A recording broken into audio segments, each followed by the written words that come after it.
Welcome back, everybody. Welcome back. Finally get to do episode 2 of how to hone a straight razor. And I'm gonna try to make this as simple as possible and not too long. There are many videos out there. I just want you to have my take on how I do it. And so we're gonna talk about how to set the bevel. But before we set the bevel, and this is your first time honing a razor, we're gonna talk a little bit about techniques, about simple, straightforward strokes. And when we talk about strokes is the movement that you do with the razor back and forth on your whetstone or oil stone. All right. So right now I have a YOUTUBE10 with the stand, and for those that saw my first video where I laid out everything you need to everything I'm gonna be using, everything you need for a straight razor hone, I kind of forgot, and somebody mentioned this awesome holder, stone holder. These are great if your stones are not mounted, right? Some stones come with a case that you put your stone on top, and you can use it as a holder, but these are very handy. So if you notice, I usually don't get the camera this close, but the reason I want this camera this close so you can see the strokes, how I do them, right? And I have many videos that you guys can see, and I'm just gonna talk about the 3 basic strokes that I usually do when I'm honing a razor, right? So first off, we're gonna go again with this beat up gold dollar, and it has the SS there. We're gonna shave with this at the end of this, right? So one thing, tip, I put a towel on my waist, and just easier to grab, wipe it down, do not cut yourself. So one of the reasons I picked this beat up razor is because you see right here, this is all honeware. This is an old thing that I practice. I've done so much crap with this razor, right? A bunch of these gold dollars laying around, and that right there is easier for me to show you in camera, perhaps. There you go. See how it's not mirror finish. So I just put it on a 325 on a Chapton, and this bevel is fairly close to being set, and it's not straight and it's ugly, and I'm gonna show you how it looks. But I did that with a purpose. If I would have gotten a very nice razor, you'll be like, man, how do I get that edge so, the same and even and all that, But I got this that sometimes their anatomy, they're not straight. We mess with them. We cut here, so this shoulder doesn't mess with it. All kinds of stuff, right? So let's get started. YOUTUBE1K. So what I'm gonna do right now, this you do not have to do. YOUTUBE1000 they cut really well without having to do slurry. So slurry, first term to learn. Slurry is basically you take a diamond plate. As such, this is a DMT 325, and then you slurry her up. You just scrape it, and you're gonna use slurry. Slurry is good usually on natural stones for lubrication and to amp the cutting ability of the stone, and many other reasons a lot of people believe. The reason I'm gonna do it with a synthetic is because I want you to be able to see what I'm doing, and it's easier when you have slurry to see how the water is moving and everything. This is just for your effect so you can see it. Not necessary with this stuff. Some people don't even recommend it, but we're gonna still do it so you guys can see. All that white stuff is so much easier, right? So very simple tip right now. That's the edge right there. and then this is the shoulder. The bevel is, this is, if you see, this is all jacked up razor. It's not even, it's all jacked up. But the bevel is from the shoulder, making a triangle all the way to the edge, right? That's why on straight razors we hone with it flat on the stone. Flat on the stone. We don't have to go at an angle like a knife, right? Because the shoulder, the geometry on it was made so the shoulder will act as a guide to provide that optimal angle, especially on good, reliable razors, right? So I'm gonna do something that I recommend you guys do on your first razors. And I'm gonna take a Sharpie and I'm going to color the edge. So I'm gonna color the edge. Let's see.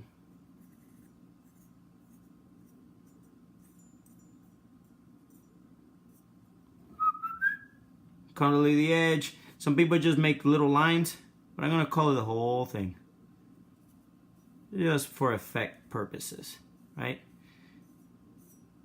You guys gonna see that this edge on some parts is wider than the other ones, and that's fine when we're practicing. It will still shave the same. Some old razors will, you know, unless you work on them and take a lot of metal to get that geometry straight, it'll take a while. So why do I do that? I did that so we know where are we hitting, where are we shaving metal, where are we touching. And that is very important, because if you don't set the bevel right, you might be able to get an awesome shave in this side and not in this side of the edge, right? So we want to make sure that we are kind of like when we're lapping. If you don't know what lapping is, check out my video on how to lap and maintain your stones, how to clean them. I have a video on that. Check that one out. That way you know how to maintain them. So when we lap them, we make this grid to make sure it's flat everywhere, right? Make sure the lines are good. That's basically what we're doing here. But this acts as a guide in case when we are doing the strokes, in case you're putting too much force in one side. If you're favoring that one side more, it will show in that Sharpie. Or you're favoring this side, right? So the most basic, the most basic stroke that you are going to see people doing, including myself, is just a regular stroke, flat on the stone.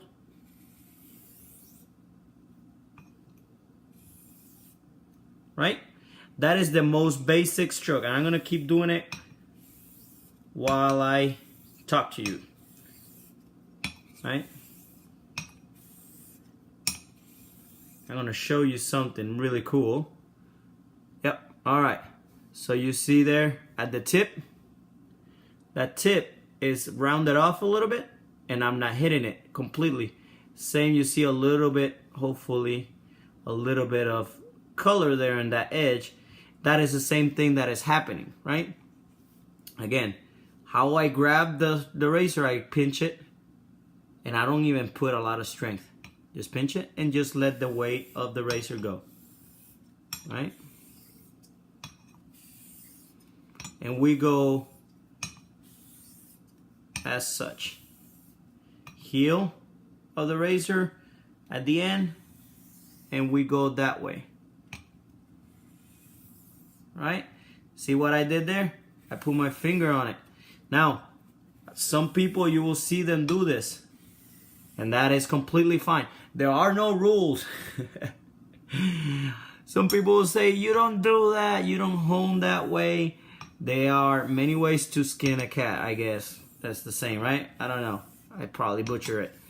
There are many ways. You can do it however you want, as long as you get in the effect that you want. What I do recommend is that if you put your other hand on the razor, that you're not pressing really hard on this side and this side is barely touching. You see that effect? You don't want that. That's what happens when you see a razor that has a lot of hone wear here, and it starts shrinking on the tip. It's because they are favoring the edge of it. right? So we go straight back and forward, straight back and forth. And usually you want to go in somewhat of an angle. You don't have to go straight forward and straight back. It depends on your stone, on how wide it is, right? And what I'm doing right now is I'm trying to keep the razor as flat as possible, and I'm looking at how the water is riding. And I don't know if you guys see it already, but I'm gonna teach you what undercut means. So when you first start on a razor, usually it's just gonna be pushing the water and pushing the water. Once that edge starts getting fine and finer onto the bevel sets, then you start doing undercut. Undercut is what's happening right now. The water is mounting on top of the razor. Obviously, it pushes it forward, but it's mounting on top of the razor. When you put your hand here, make sure, like I said, that you're not favoring, that you use it just as a guide, right there, right? Until you develop the, single hand stroke. If you want, you don't have to, right? Now, I have another video that says, how do I know that the bevel is set? Please watch that video. I'm not gonna try to make this one extra long. But this is the most basic stroke. Back and forward. Now, this is if your razor is completely straight and the geometry is fine. I have a video on how to do rolling strokes. That's when you do somewhat that motion, right? That motion. That is when you have a happy, a smiley face, how we call it. That's the motion that you're gonna be doing. Please watch that video. Now, I'm gonna show you two other strokes. Let's clean this up a little bit. So you see, we have a lot of slurry. That slurry got black, that's metal particles. So let's wash this off. So you see the effect. Boom. All right. Now, there are two other strokes that a lot of people use, and they take more metal off the razor, right? The other two are circles. And I think Lynn Abrams invented this, or somebody, I don't know, but he made it famous, whatever. Basically, you put your razor, and then you do circles. Small little circles. Small little circles. You do circles the other way. Very important. Sharpening as a knife is not the same as honing a razor. The edge on the razor is a lot more fragile. If you know how to do, if you know how to sharpen a knife, usually on kitchen knives, people start on one side. Bah, bah, bah. They go at it. They go at it until they feel the burr. They call it the burr, right? On straight razor honers, usually don't even talk about a burr, right? Because we control the burr.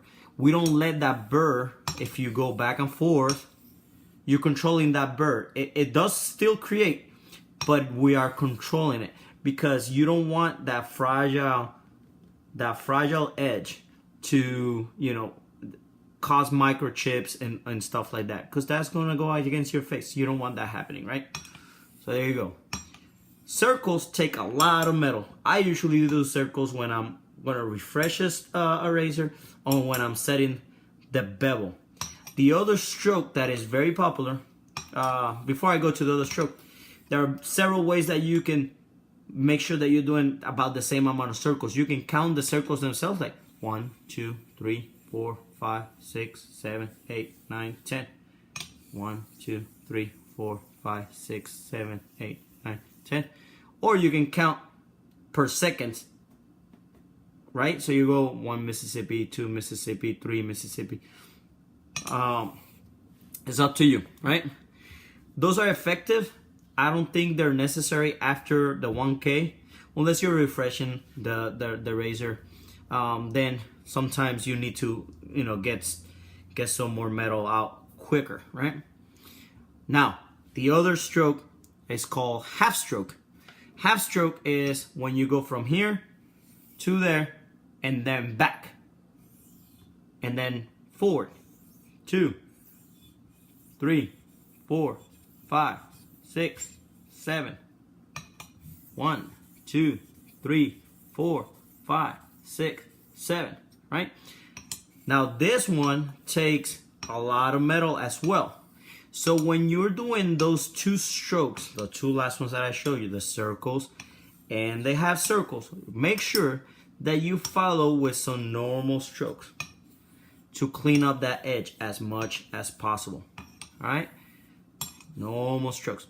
Now, very important that I have not mentioned is the pressure. Ortiz, Rob, how much pressure do I put on the razor? How much do I press down? You want to put as much pressure as is needed to make sure that the razor is touching. It is touching right there. See? Nothing is holding it. I'm holding it like this, right? But right there, you pinch, you ensure that it's touching, and you go. That's all you need. That's all you need. If you keep the same pressure always, I said this before, like golf, all you do is change the tool under the razor. Like golf, you change your club, you keep the same stroke. Same thing you're doing with the razor, right? There's another thing called torquing the razor. Torquing the razor is when you put the razor down, you're about to get a stroke, but you torque it forward. You're twisting it. The pressure you're doing is in this motion, right? This you can do, especially at the beginning when you're trying to set the bevel. That is a good way to ensure that that edge is forward. Please be careful. Sometimes when you're torquing, you torque too much, or you torque it and you slip forward like that, and there goes your edge. You roll it, then you have to start all over again, right? So here playing, let's see if this edge is set. Just take some water, put it on my nail.